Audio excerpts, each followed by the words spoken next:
Welcome to Founders Future, a podcast powered by Closers.io, where we dive into the journeys of innovative entrepreneurs and explore the road ahead for them and their companies.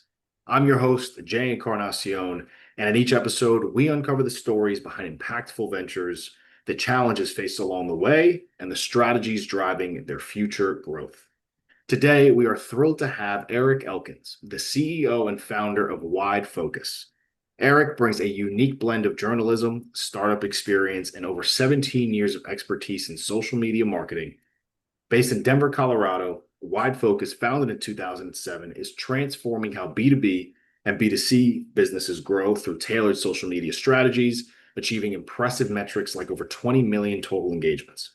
We'll be exploring his founding story, how Wide Focus empowers clients, and his vision for scaling this dynamic agency. So, with that being said, let's dive right into it. Eric, welcome to Founders Future. Thanks, Jay. Awesome to be here. Absolute pleasure to have you on the show today. So, really would love to start at the beginning for our listeners here. If you can go over what specific problem in the social media landscape really inspired you to start Wide Focus. Yeah, I had just come out of a startup where I was VP of marketing, and it was 2007, and I could see social media emerging. We were just starting to call it that. It was more UGC, user-generated content, online communities. At the startup, I had said that we really needed to build our own online community to generate more company or more interactions, more customers, and get them to use the product. And when I left the startup, I decided to do things on my own. And I was really focused on marketing, consulting, PR. And then one of the vendors of the former startup where I'd been called me and said, "Hey, we're doing a pitch for a big organization. We have all the digital strategy, but they're asking about social media, and you're the person I know who can do that." So I came in, pitched it with them. We got the job. They started throwing me more social media work from other clients. Mm. And around that time, I met up with the VC from the startup, and he said, "Pull up your website for a second." And he said, "See how you're doing all this marketing consulting and all that, and you have social media at the bottom? Just do social media and you're going to be busier than you can imagine." And between kind of already getting social media work and seeing that most companies really didn't know how to do it, it made a lot of sense for me to take that advice. And literally the next networking event I went to, someone said, "What do you do?" And I said, "Social media." She was like, "I need your card. We don't know how to do that, and we know we need it." And Amazing. because this was 2007 and then into 2008, the economic downturn, companies Yes. couldn't add to their headcount, but they really needed help in the social media world because it was just emerging and they didn't know what to do with it. And so it was good timing and a problem to solve when it needed to be solved. Absolutely incredible. So obviously you have so much experience in the game here, Eric. What does that look like today? Obviously, now that social media is the behemoth that it is, and technology and AI and everything that we are experiencing now with that side of things, how is Wide Focus really generating revenue today? So for our Yeah. listeners, once this airs, would definitely love to come and work with you. What's the core offer? How is it structured, and who's your ideal client there? Yeah. So what's interesting, Jay, is the offer hasn't changed. It's Wow. more the methods and the strategy behind it. I've always said from the beginning that you need to build a constellation of brand experiences to drive awareness, to increase visibility, to generate trust, and to increase revenue. And it always starts with target audiences and business goals. Who do you want to reach and what do you want them to do? That's always been our focus from the beginning. Who do you want to reach? What do you want them to do? And then where are they gathering online? And then how can we provide value to them through the social media channels? So we are a full service social media agency. And what that means is we start with the content strategy. What content's going to be resonant to your target audiences, whether it's B2B decision makers or B2C consumers. There's a problem that needs to be solved for them or a resource that they need. And as a company, you can provide that. So that content strategy is where we solve those problems and where we start to generate and post relevant, interesting, compelling content across the appropriate channels in a consistent and strategic way.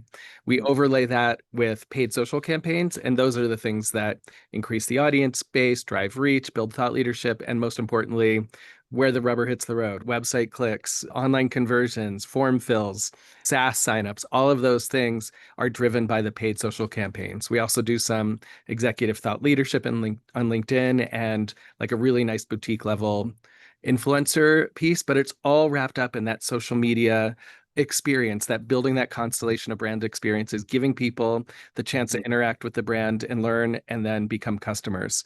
The biggest change, this is like just we're really in the last 2 months we've really been focusing on this, and because we focus solely on social, we often team up with other agencies that provide services we don't. So an SEO agency might pull us in to work with their client because they don't have a social media practice, or we might ask a media buying agency to come work with us on a client because we do social media, paid social, but we don't do Google ads and some of those other things. And what has emerged in the last couple of months, and really even more in the last few weeks, is that social media and all of this content is now informing AI, as we knew. But the bigger issue is now when people, social media has always been about being where your audiences already are versus search, which is being findable when they're looking for you. And now there's a real mix because AI optimization is taking over from the normal kind of SEO practices. When you Google, you're not Googling a few words now, you're Googling a whole question or a paragraph. When you use ChatGPT or Claude to get answers to something, you're writing in a problem, right? And AI is looking for answers to those problems. And then even in Google, most people now, they're reading the AI summary at the top and the answer at the top. They're not necessarily scrolling into the listing of who's ranking top for that search. So now, both on the social media side, but also on the online content side, we write a lot of blog posts for clients.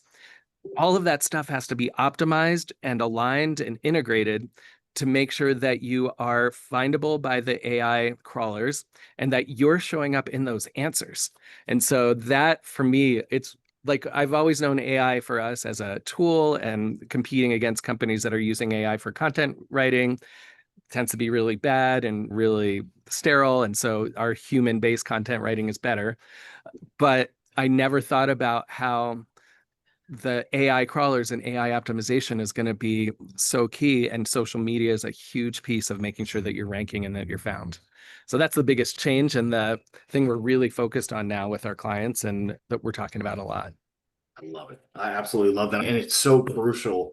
And for you guys to be sitting there really focused on the future is clear as day why you're still seeing so much success. And then as far as what you're doing, obviously you help your clients so much with the acquisition side. What are you guys doing today? Obviously, over so long, things change. So what's working best today as far as acquisition, getting new clients in consistently? What channels are most effective for you? Yeah, we've tried it all over the last almost 18 years now. It's a lot, and tactics change, strategies change, success changes. We still, our paid social campaigns bring in some good inbound leads. We have strong SEO that definitely helps. We do some cold emailing. Doesn't really drive new business for us, but it does give us more people to add to our email newsletter and to start at least cultivating some relationships there. I will tell you, again, not to belabor it, we had a free strategy session last week with a new client, or hopefully to be a new client. And when I started talking about AI optimization, she said, "That's how I found you." And we're like, "Wait, what?" And she said, "I asked ChatGPT for the best social media agencies who could handle my luxury brand and the things that we need to do. And you came up first." And I was like, Wow. wow. Okay, so it's not just a theory, Working. it's happening, It's right? working. Yeah. We've always created lead magnets and blog posts that are informational and good resources for people. We are pushing that even further to really make sure that as people are out there looking for answers, whether it's from chat or from Google or any of the other AI tools, that they're going to find us. I'll say the other really great resource for us has been Clutch for years and years. Our reviews are strong. Clutch advertising drives a lot of traffic our way. So those are all, you're doing the spear phishing where you're really going after specific account based, or I come across an interesting article about a cool brand and I want to get engaged with them. And then we cast the wide net, which is more of that cold email and sending out lots of email newsletters and using those lead magnets and advertising to pull people to us. Absolutely incredible. So As far as the process itself goes, clear as day, you have the offer locked down. You're doing so much around bringing more clients, and it really sounds like you guys still are on that scale growth mode from the sounds of it. What does that sales process look like? Are you still running a lot of this on your own, Eric, or do you have a sales team, marketing team, the whole shebang here, really helping everything come together? Yeah, I will full transparency. Back in 2020, we were about to hire our first rep, and of Yep. course, COVID happened Broken. and everything went off the cliff. Yeah. So it's been a long, slow rebuilding, some better years, some harder years. The ups and downs of the economy actually have a really big effect on us because the economy has an influence on marketing dollars and the way people spend. But just recently we hired a fractional commission only sales rep who is working with us right now to build that sale, support me basically, because it's always been me. As Yeah. the owner, the founder, I'm the one out there shaking the trees trying to get new clients in. I do have some members of the team who are good at taking those first discovery meetings. Yeah. Um, but now for the first time, we have someone doing some more proactive outreach, phone calls and emails to really what we need is discovery meetings. Our discovery meetings are the place where we ask a bunch of questions, get to know the customer, give them an idea of what our approach might be and what our pricing looks like. If that looks good and it feels they want to move forward and it's a good fit, then we get them into what we call a free strategy session, which is where we create a full roadmap for them with recommendations on content and channels and ad spends. We walk them through that entire proposal, usually takes about an hour, really gives them a lot of insight about the breadth of what we do, but also they come away with knowing better what they need to be doing, whether they hire us or not. If we can get them through that, and if that pricing still feels fair and they don't get sticker shock, they generally want to work with us because they see in that free strategy session just how this we bring all this institutional knowledge and a team-based approach to high quality content and ad spends that actually do the job. Incredible. As far as some bottlenecks that you're thinking about right now, obviously just bringing on a salesperson. So that sounds like it's a bottleneck that you're trying to push through and solve there. As you mentioned, up and downs with the economy. You have really good lead flow coming in, but maybe more predictability there. What are the bottlenecks that you're thinking about right now that you're trying to break through to keep that scale going? Yeah, the first one you said it, lead flow. It's always been ups and downs. My dream is consistent lead flow, right? Like a consistent number of discovery meetings every week, leading to a nice, healthy number of free strategy sessions. As the guy who's been running the business for 18 years now, I also need more, like most of the work that we do can be done without me, but I'm the bottleneck when it comes to sales. So I'm really looking to get people trained up and get that more self-sufficient. And then the other big bottleneck is perceptions. For us, for most companies, they know they won't handle SEO in-house. They'll hire a technical team to do that, or media buying. Most of the time they'll be like, that's super complicated. We're going to hire an agency to do that. But when you talk about social media, they're like, can't the intern do it? Or can't the marketing person write all the content, post it, schedule it, run campaigns? Like it doesn't get the gravitas and the respect that more of the technical digital strategy trades get. So there's always that push, even if a marketing coordinator or a marketing director or CMO knows they need it, taking that up the ladder, even 18 years into this, is always the biggest issue of how do you prove value on social? And we're really good at those numbers, but there's a perception that social is wishy-washy and that it's not a revenue driver when it really is. It's actually the True. revenue driver, right? Yeah, true. Especially in this day and age, it's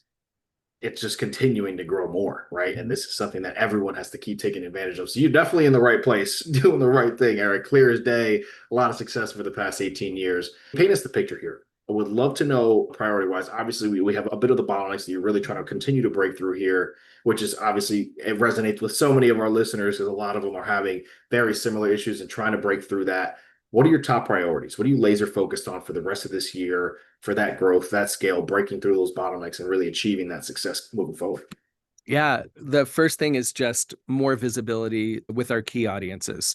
And there are a few, like I said, that AI optimization is absolutely huge. So just the content that we're creating for ourselves, both on social and on our blog and through our lead magnets, that's all really driven to get more of that inbound traffic because that's going to really help us in a powerful way. There's also, so inbound traffic, inbound leads, that's a huge, probably the top priority. There's this story around anytime the economy gets bumpy, and I know you've heard this, Jay, and any marketer has heard, we think there might be a recession or the tariffs or whatever it is, and they're like, we should cut our marketing budget. Which to me, Right. I always say this, it's like, hey, we're going to go on a road trip, but to save money, we're not going to buy gas. Like marketing is what Literally. drives your revenue, right? We're really telling this a bigger story that you can see it in any recession over the last 50 to 100 years, including the one in 2008, including the bumpy times during COVID. Brands that stuck to their marketing budgets, that continued to advertise through the downturn, not only maintained market share and outperformed their competitors because competitors are cutting back. If you dive Yes. in, you're taking over that inventory, you're getting a better cost per click, you're being seen when your competitors aren't. They also maintain that leadership after the recession or the downturn was over. They did all that foundational work when everybody else was scaling back and everybody else was behind when things started to improve. So the second real priority is telling the story of it doesn't matter what the economy is doing. It doesn't matter, what you're worried about, the ups and downs going on in the world. What matters is you're holding fast, you're staying strong, you're building market share over your competitors. And the only way you can do that is by maintaining a strong marketing presence and especially social media. Yeah. So those are the two. And then the third, of course, now that we have a new fractional sales rep, Yep. is feeding him, creating a sales process that's going to be much more self-sufficient and adaptable so that over time I can start to step back from the day to day. I love it. I love it. And that's the beauty of having that founder mindset is always looking for ways to implement, grow, make things more efficient. So just incredible having you on the show, just giving that gold out, especially for our listeners who are in very similar places. So with that, I want to take us into the lightning round here, Eric. And I would love to know about a tool or resource that you're utilizing, whether it's a social media platform, data analytics tool, or an AI tool that you're using. What's been the biggest game changer for Wide Focus this far? Oh, that's a tough one. I would say right now, this is so it's called reply.io. Okay. It's a very inexpensive automation tool that is using AI much more than some of the others in generating not both leads but also email sequences. I am Okay. really picky about how our brand is shared. I've tried tools that do automated LinkedIn outreach, and a lot of times the AI is just embarrassing in what it says to total Yes. strangers, and I'm apologizing after. So sorry. That's not us. Reply.ai dot yeah, reply.io gives me a chance to both do a nice high volume of outbound emails, which, like I said, may or may not get us new leads. Right. It gets us into more people into the ecosystem, but you can really control the how you manage that. So I like to do some pre-written, hey, we have this new resource available to marketing professionals like you. We'd love for you to check it out. And then some of the additional emails in the sequence are more AI written. And there's an intelligence in pulling the leads that we need and putting them into that sequence. And so that research part is really valuable to us. Love it. I love it. And then last, certainly not least here, and just before that, I'm definitely going to check out reply.io. So I truly appreciate that shout out to them because it sounds very efficient. This last one here, what is the best piece of advice, Eric, that you can offer to our listeners tuning in? Just tuned in and heard all the gold that you just gave out there. So truly, it's been an honor having you on the show. What can you leave our listeners with before we wrap up today? Take a deep breath, like slow down, think about what your needs are, listen to your team, breathe, just breathe, whether it's figuring out what your cash flow is going to be or how your cash flow is working out, figuring out a sales process, looking at your offerings. Like sometimes it just takes, we're always in this tactical mode, right? I got to do this and I got to do this and next thing this. And I have this massive to-do list. And I think the most important thing is take a deep breath, breathe, prioritize, slow down for a second. What do you need personally to be able to keep powering through? And then what is the top priority and focus on that first? I love that. With that, right there, ladies and gentlemen, that's going to wrap up another inspiring episode of Founders Future. And Eric, truly can't thank you enough for coming on the show, sharing your incredible journey and your insights with us today. And as I mentioned, I mean, your drive, the passion, the intelligence, this 18 years in the space, clear as day why you've seen success and why you will continue to see it. So truly, again, an honor and a pleasure and a marvelous conversation today. And to our listeners, if you enjoyed this episode, which I know so many of you have, don't forget to subscribe to Founders Future wherever you listen to your favorite podcast. And also check out Wide Focus at widefolk.us, and that's FOC.us, to learn more about their B2B and B2C social media services. And follow Eric on LinkedIn at linkedin.com/in/Eric Elkins. And for more resources and insights, you can visit us here at closers.io, where we are dedicated to helping businesses accelerate their growth. Until then, keep climbing, and we will see you on the next one.